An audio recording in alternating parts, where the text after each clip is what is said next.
আসসালামু আলাইকুম। টেন্সের দ্বিতীয় পর্বে আজকে আমরা পড়ব প্রেজেন্ট পারফেক্ট টেন্স। ভার্বের যে রূপ দ্বারা বর্তমান সময়ে কোনো কাজ এইমাত্র শেষ হয়েছে বোঝায় তাকেই প্রেজেন্ট পারফেক্ট টেন্স বলে। এটা একটা স্ট্রাকচার আছে। স্ট্রাকচারটা হচ্ছে সাবজেক্ট প্লাস হ্যাভ অথবা হ্যাজ প্লাস V3 অথবা past participle, object plus extension. শুধুমাত্র থার্ড পারসন সিঙ্গুলার হলে হ্যাজ হবে এবং বাকি সকল ক্ষেত্রে হ্যাভ হবে। এখন আমরা যদি বাংলা দেখে এই টেন্সটি চিনতে চাই তাহলে আমাদেরকে বাংলা বাক্যের শেষে ইয়াসি, ইয়াসো, ইয়াসে, ইয়াসেন থাকবে। ফর এক্সাম্পল আমরা যদি একটা উদাহরণ দেখি,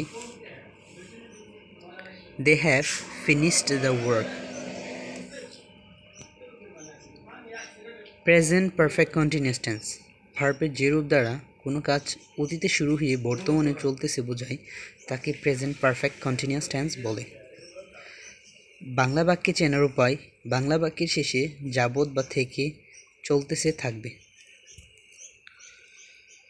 subject plus have been, has been plus ভার্বের সাথে ING plus object plus for অথবা সিন্স প্লাস টাইম। বাংলায় যাবত অর্থ প্রকাশ করলে ফর অর্থাৎ অনির্দিষ্ট সময়ের জন্য ফর ব্যবহার করতে হবে, আর নির্দিষ্ট সময়ের জন্য সিন্স ব্যবহার করতে হবে।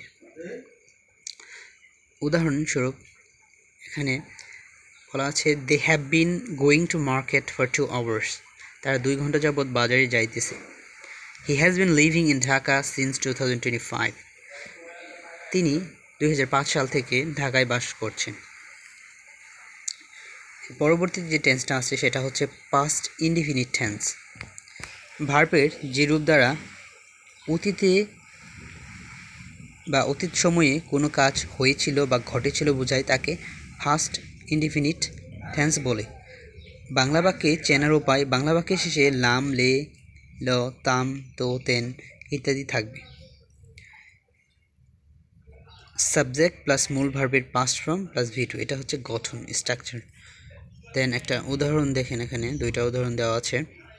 লোকটি আমাকে সাহায্য করেছিল, the man helped me, he went to Khulna last year. Thank you so much for watching this video. Stay connected this YouTube, share, like and comment. Thank you so much.